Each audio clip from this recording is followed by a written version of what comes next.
Hi, ಎಲ್ಲರೂ ಹೇಗಿದ್ದೀರಾ? ಎಲ್ಲರೂ ಚೆನ್ನಾಗಿದ್ದೀರಾ ಅಂತ ಅಂದ್ಕೊಳ್ತೀನಿ. ನಾನು ಚೆನ್ನಾಗಿದ್ದೀನಿ.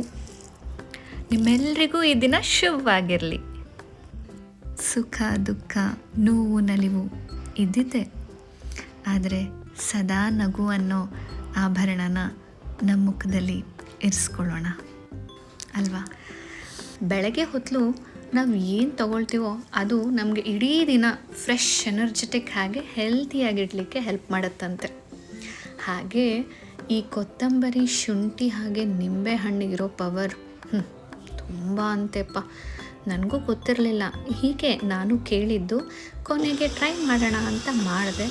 ತುಂಬ ಬೆನಿಫಿಟ್ ಆಯಿತು. ಹಾಗೆ ಅದರಿಂದ ನಾನು ಸಾಕಷ್ಟು ಉಪಯೋಗಗಳನ್ನ ಪಡ್ಕೊಂಡಿದ್ದೀನಿ. ಇದು ನಮ್ಮ ಬಾಡಿಲಿರೋ ಟಾಕ್ಸಿನ್ಸ್ನ ಹೊರಗಡೆ ಹಾಕೋಕ್ಕೆ ಹೆಲ್ಪ್ ಮಾಡುತ್ತೆ. ಹಾಗೆ ಕೊಲೆಸ್ಟ್ರಾಲ್ ಕಡಿಮೆ ಮಾಡುತ್ತೆ. ಮೇನ್ ವೆಯ್ಟ್ ಲಾಸ್ಗೆ ಹೆಲ್ಪ್ ಮಾಡುತ್ತೆ ಗೊತ್ತಾ?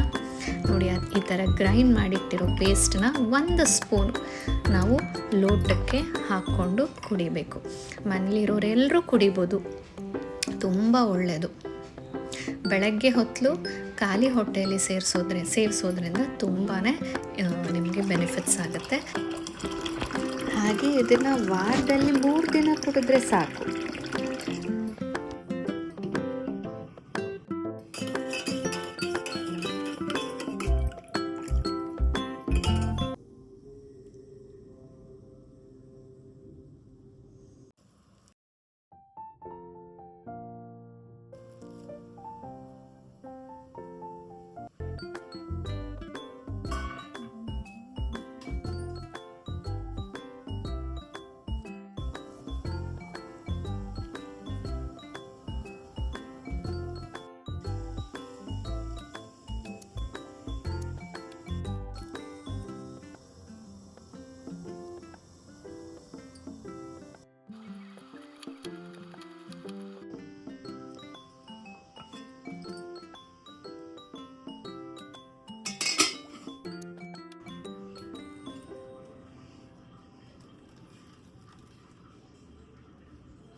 ಸಾಯಂಕಾಲ ಮತ್ತು ಸ್ಯಾಟರ್ಡೇ ಸಂಡೇಸ್ ನಿಮ್ಮ ಮಕ್ಕಳು ಹೊರಗಡೆ ಹೋಗಬೇಕು, ಅದು ಬೇಕು ಇದು ಬೇಕು ಅಂತ ಅಂದಾಗ ಸಿಂಪಲಾಗಿ ಮನೇಲಿರುವಂಥ ಇಂಗ್ರೀಡಿಯೆಂಟ್ಸ್ ಯೂಸ್ ಮಾಡಿಕೊಂಡೇ ನೀವು ಕ್ವಿಕ್ಕಾಗಿ ಅವ್ರಿಗೆ ಮಾಡಿಕೊಡ್ಬೋದು.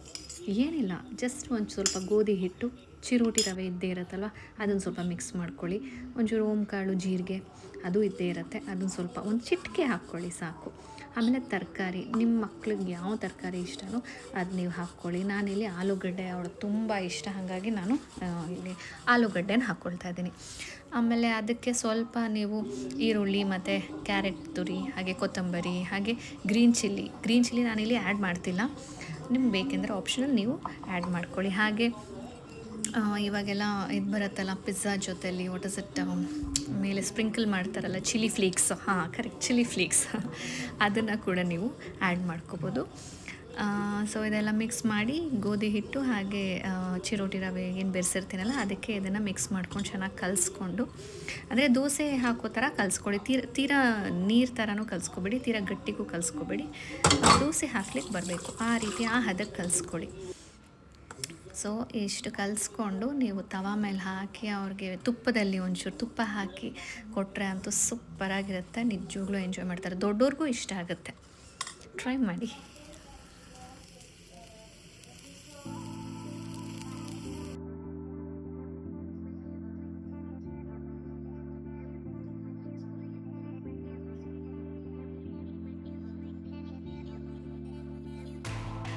Last but not the least, ನನ್ನ rangoli. Thank you so much for watching my channel.